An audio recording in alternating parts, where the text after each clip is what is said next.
गोर लगै छी अपने सबके मिथिला संस्कार पर स्वागत करै छी। हम श्यामा बजै छी। आब तऽ होली आबऽ वाला है, सिर्फ पंचमी से लोग अबीर खेलऽ लगैया, रंग खेलऽ लगैया, होली के गीत गावऽ लगैया। उपनयन में, विवाह में, सब में होली के गीत लोग गबैया। एकटा गोसाउन के गीत दै छी हम भगवती के होली पर, से सुनू। काली मैया के आंगन में बधैया बाजे, काली मैया के कहाँ मासया है मैया माटो मांगबाए, कहाँ मासया है मैया माटो मांगबाए। पिरिया बनाए राची राची का काली मैया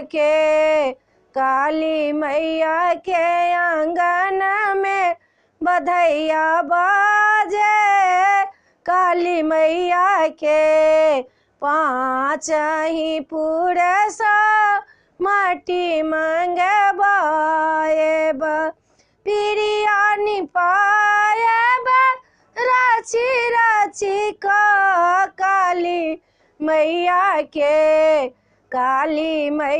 के आंगन में बधैया बाजू, काली मैया के गंगा जमुना सा जल भरी लाए।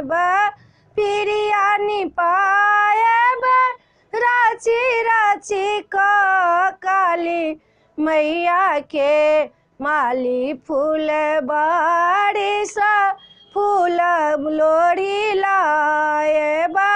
माला बनाए राची राची का काली मैया के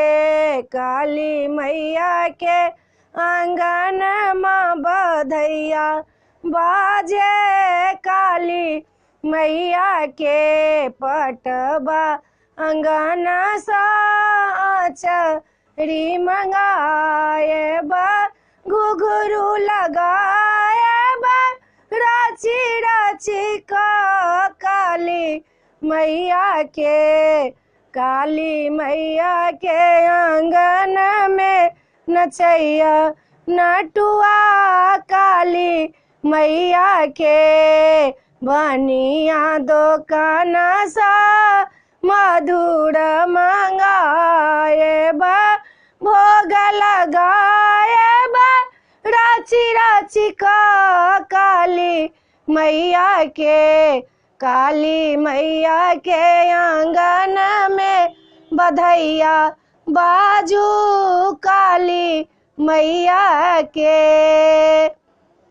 वीडियो में एतबे है। गोसाउन के गीत है, काली के गीत है। उपनयन मूड़न सब में काज, विवाह में सब में काज देत। अब होली आबि गेल तो होली पर एकटा भगवती के गीत देलहुँ हाँ। अपने सबके नीक लागत तो हमरा लाइक करऽ नहीं बिसरबी। अहाँ सब लाइक आब हमरा नहीं करै छी, बुझाइ हमर गीत नहीं नीक अपने सबके लगैया।